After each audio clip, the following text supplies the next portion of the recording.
You've just been watching Chris Jolly, a first Dan black belt at karate, who has represented England in the European Championships.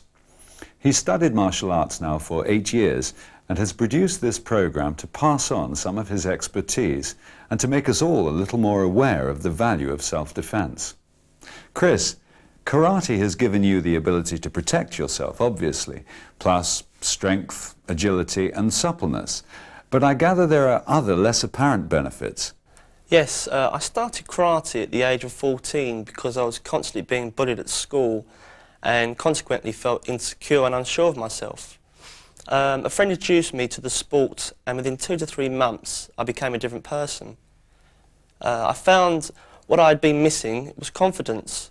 I was also taught self-discipline and respect for others. It gave me a channel to let my aggression out without causing any harm. We all fear for our safety and that of our families, more perhaps today than ever before.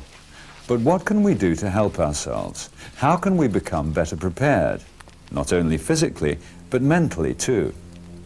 One answer to this question is to take self-defense or karate lessons, as Chris did, by joining a registered class.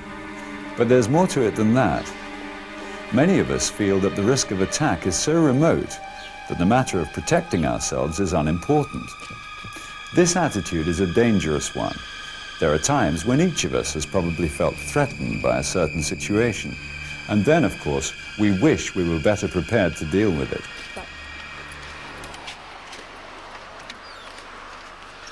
Had I continued to walk under the subway, I would definitely have been attacked. The chap had been released from prison. He'd got a record for burglary, grievous bodily harm, etc., etc. So I just relied on my instincts, and this particular time they turned out to be right. Jill's experience there shows us the importance of remaining calm in a potentially dangerous situation. She appeared to be thinking clearly, even though she was under pressure. She avoided entering the subway when she saw it was empty and sought help at the first opportunity. Because more often than not, a potential attacker will be deterred simply by seeing you approach another person.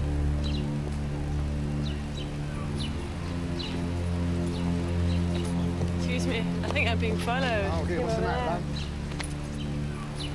However, once an attack has begun, a simple but informed retaliation can be very effective. Taking shortcuts presents a potential danger for attack too, especially if you're alone and away from residential or built-up areas where trees or bushes provide cover for a possible assailant. And alleyways, they're another danger area, as escape routes are very limited.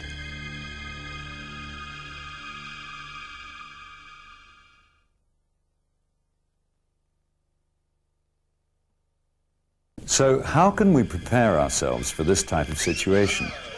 Well, a personal alarm is a very useful device to carry, of course, not only for women, but men too.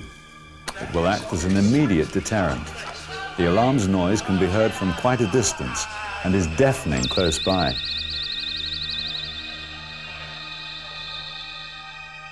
Another sensible tip is to get your car keys ready as you approach your vehicle, rather than spend time searching for them, as this could leave you exposed to attack.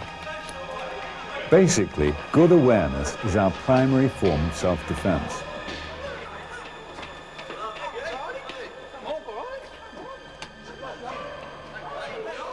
An easy method to remember and use in dangerous situations is the STOP method.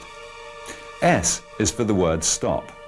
Avoid making hasty decisions which you may later regret. T is for think. Assess how serious the threat is. O is for observe. Are there any escape routes? Which is the most practical? And P is for plan. Plan your actions and then carry them out once you've thought and observed. In the end, it all boils down to a bit of common sense, but all the better for some martial arts knowledge and experience to back it up. Through my martial arts training, I've actually sparred with men, and I know that if the worst came to the worst, I could protect myself.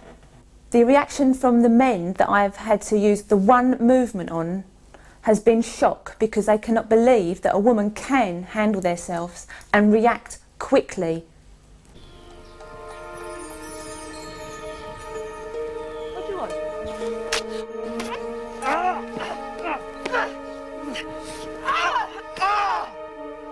Of course, many of us will never encounter the extreme situations we've depicted in this programme, but it does seem wise to be prepared and take some formal training in self-defence. And even if you never need to use it to protect yourself, remember it's a great competitive sport, a great way of keeping fit, losing weight and gaining confidence.